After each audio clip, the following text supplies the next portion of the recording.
नमस्कार। ना इधर ना उधर, सीधे मुद्दे पर नजर। क्या है आज की खबर? आप देखना शुरू कर चुके हैं न्यूज़ 18 आपके पुनीत के साथ। चलिए बात कर रहे हैं अमेरिका के राष्ट्रपति डोनाल्ड ट्रंप की।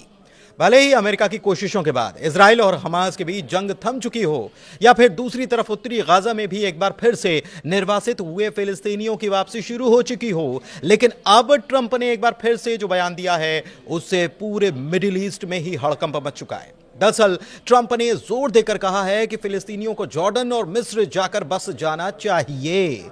ट्रंप के इन दोनों देशों के प्रमुखों को भी संबोधित करते हुए कहा गया कि उन्हें उम्मीद है कि जॉर्डन और मिस्र फिलिस्तीनियों को फिर से तैयार होने वाले गाजा के बजाय अपने देशों में बसाने के प्रस्ताव का समर्थन कर देंगे। हालांकि ट्रंप की तरफ से दिए गए इस बयान से ना तो दोनों देश इत्तेफाक रख रहे हैं और ना ही फिलिस्तीन के लोग। हां, इजराइल के दक्षिणपंथी नेताओं को जरूर कहा जा रहा है कि ट्रंप का यह बयान रास आ रहा है। सबसे बड़ी बात यह है कि ट्रंप ने यह बयान देते हुए अमेरिका की तरफ से जॉर्डन और मिस्र को दी जाने वाली मदद की दुहाई तक दे डाली है और कॉन्फिडेंस दिखाते हुए कहा है कि वे ऐसा ही करने वाले हैं क्योंकि हम उनके लिए बहुत कुछ करते हैं और वे ऐसा करने वाले हैं। व्हाइट हाउस के ओवल ऑफिस में फोटो सेशन के दौरान ट्रंप ने यह बात दोहराई है। जी हां, दोहराई, क्योंकि इसके पहले भी वो ये कह चुके हैं। या हम इसे इस तरीके से समझ सकते हैं कि ट्रंप इन देशों पर अपने एहसान की याद दिलाते हुए कहना चाहते हैं कि उन्हें ऐसा करना ही चाहिए।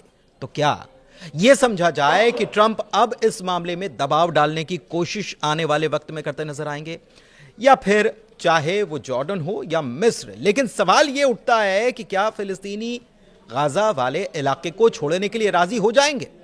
वैसे हालात की अगर बात की जाए तो गाजा में हालात काफी बिगड़े हुए हैं। 70% गाजा का इलाका मलबे के ढेर में तब्दील हो चुका है।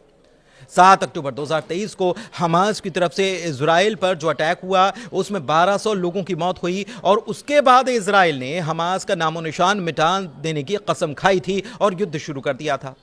करीब 15 महीने तक चले संघर्ष में गाजा में ही 47,000 से ज्यादा लोगों ने अपनी जान गंवाई है, जिसमें छोटे छोटे बच्चे भी शामिल हैं। दूसरी तरफ गाजा में स्कूल से लेकर अस्पताल तक सब तबाह बर्बाद हो गया। ऐसे में गाजा उजड़ा है, वीरान है। तो क्या फिर भी गाजा में लोग लौटना चाहते हैं? इसका जवाब है हां। लोगों ने क्या कहा यह आपको हम जरूर बताएंगे, लेकिन उसके पहले ट्रंप के बयान को समझते हैं। फिलिस्तीनी नेतृत्व संयुक्त राष्ट्र और क्षेत्र में अमेरिकी सहयोगियों के प्रस्ताव के व्यापक विरोध के बावजूद डोनाल्ड ट्रंप ने दोहराते हुए कहा है कि बड़ी संख्या में फिलिस्तीनियों को गाजा छोड़कर मिस्र या जॉर्डन चले जाना चाहिए। पत्रकारों ने जब उनसे सवाल किया तो उनका कहना था कि वो गाजा के फिलिस्तीनियों को ऐसे क्षेत्र में लाना चाहेंगे जहां पर वो बिना किसी व्यवधान, क्रांति और हिंसा के रह पाएं। हालांकि यह साफ है कि मौजूदा अमेरिका नीति और अंतर्राष्ट्रीय कानून भी इसकी इजाजत देता नहीं है, लेकिन अब पूरा अरब इजराइल और फिलिस्तीन के बीच चल रहे संघर्ष के समाधान के लिए इस सुझाव को खारिज कर रहा है, जबकि इजरायली दक्षिणपंथियों ने कहीं ना कहीं इसे स्वीकार किया या उनको यह रास आ रहा है। बताएं कि ट्रंप जल्द ही अपने इजरायली समकक्ष यानी कि वहां के प्रधानमंत्री बेंजामिन नेतन्याहू से मुलाकात करने वाले हैं। ट्रंप के अमेरिका की कमान संभालने के बाद किसी राष्ट्राध्यक्ष की उनसे पहली मुलाकात होगी।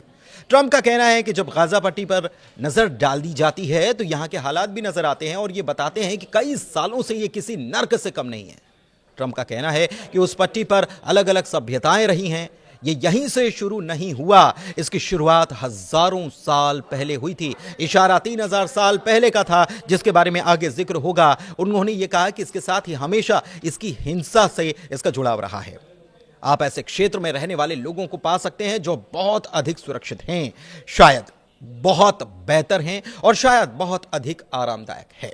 इतना ही नहीं, ट्रंप की तरफ से यह भी दावा किया गया कि रविवार को मिस्र के राष्ट्रपति अब्देल फतह अल सीसी और जॉर्डन के राजा अब्दुल्ला से उन्होंने बात की थी और जोर देकर कहा था कि सहमति इस पर बन जाए, सहमत हो जाएंगे।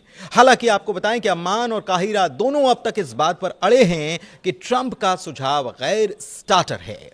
मिस्र की मीडिया में मंगलवार को जो खबरें आई उसमें यह दावा किया गया था कि सीसी ने ट्रंप से बात ही नहीं की। उधर गाजा की बात करें तो यहां का 70% बुनियादी ढांचा मटिया मेट हो चुका है। 2.3 मिलियन आबादी गहरे संकट में, 15 महीनों में 47,000 लोगों की मौत हो चुकी है और 90% लोगों को अपने घरों से विस्थापित होना पड़ा है। लेकिन उसके बाद भी हाल में जब इजराइल ने इस इलाके की बात की जाए तो हाल में जब इजराइल ने इस इलाके में प्रवेश करने के लिए, उत्तरी गाजा के इलाके में प्रवेश करने के लिए नेट्जारिम कॉरिडोर को खोला तो यहां से हजारों की तादाद में लोग फिर से अपने घरों की ओर लौटते नजर आए। लेकिन दूसरी ओर टाइम्स ऑफ इजराइल की तरफ से खबर सामने आई और इस खबर के मुताबिक सुरक्षा कैबिनेट के मंत्री ने अपना नाम न बताने की शर्त पर यह बताया कि ट्रंप की तरफ से यह बयान शायद इसीलिए आया ताकि इजरायली प्रधानमंत्री बेंयामिन नेतन्याहू की इजराइल में मजबूती और कुर्सी दोनों बरकरार रह सके। उनकी सरकार के ऐसे सहयोगी जो कि बंधकों के रिहाई और युद्ध विराम समझौते के बाद गठबंधन को अस्थिर कर चुके हैं, वो एक बार फिर से उनके ही पाले में आ जाएं। उधर ट्रंप के बयान के बाद अगर फिलिस्तीन की बात करें तो फिलिस्तीनियों ने संयुक्त राज्य अमेरिका के राष्ट्रपति डोनाल्ड ट्रंप के गाजा पट्टी से विस्थापित होकर मिस्र और जॉर्डन भेजे जाने के प्रस्ताव की कड़ी निंदा की है। वो कह रहे हैं कि हम इस बात पर जोर देते हैं कि फिलिस्तीनी लोग कभी भी अपनी जमीन या अपने पवित्र स्थानों को छोड़ेंगे नहीं और हम 1948 और 67 की आपदाओं की पुनरावृत्ति की अनुमति भी नहीं देंगे। हम लोग दृढ़ रहेंगे, अपनी मातृभूमि नहीं छोड़ेंगे। लेकिन दूसरी तरफ इजरायली मीडिया ने बताया है कि मध्यस्थों ने युद्ध विराम वार्ता के दूसरे चरण पर शुरुआती काम शुरू कर दिया है, जो मार्च की शुरुआत में लागू होने वाला है। समझौते के महत्वपूर्ण अगले चरण के दौरान इजराइल के गाजा से पूरी तरह से हटने की उम्मीद है और हमास के निशस्त्रीकरण की उम्मीद है, लेकिन इसे लेकर जानकारियां कुछ साफ नहीं है। वैसे इससे पहले आपको याद होगा कि कुछ वक्त पहले इजराइल की तरफ से एक मैप जारी किया गया था और इजराइल के मैप से अरब देशों के हुक्मरानों के जिस्म में आग सी लग गई। इजराइल के इस प्लान से ऐसा भी नहीं कि अरब मुल्क पहले से अनजान थे, लेकिन अब तो उसने मैप जारी करके खुलेआम ग्रेटर इजराइल बनाने का ऐलान कर दिया है। दरअसल इजरायली शासन की तरफ से अरब मुल्कों को मैसेज देते हुए एक मैप जारी किया गया जिसमें लेबनान, जॉर्डन, सीरिया, इराक, फिलिस्तीन, मिस्र और यहां तक कि सऊदी अरब तक के इलाकों को शामिल किया गया है। इस पूरे प्लानिंग का नाम है the greater Israel plan. Israel के विदेश मंत्रालय ने सोशल मीडिया पर एक पुराना नक्शा जारी किया और यह कहा कि वो इजराइल को ग्रेटर इजराइल बनाने के लिए प्रतिबद्ध हैं।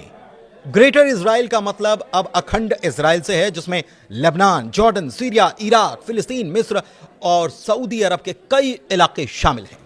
इजराइल के विदेश मंत्रालय का यह कहना है कि आज से 3000 साल पहले इस भूखंड पर यहूदी साम्राज्य का शासन था और ट्रंप की तरफ से भी हजारों साल पहले की जब बात की गई तो उनका इशारा इसी तरफ था।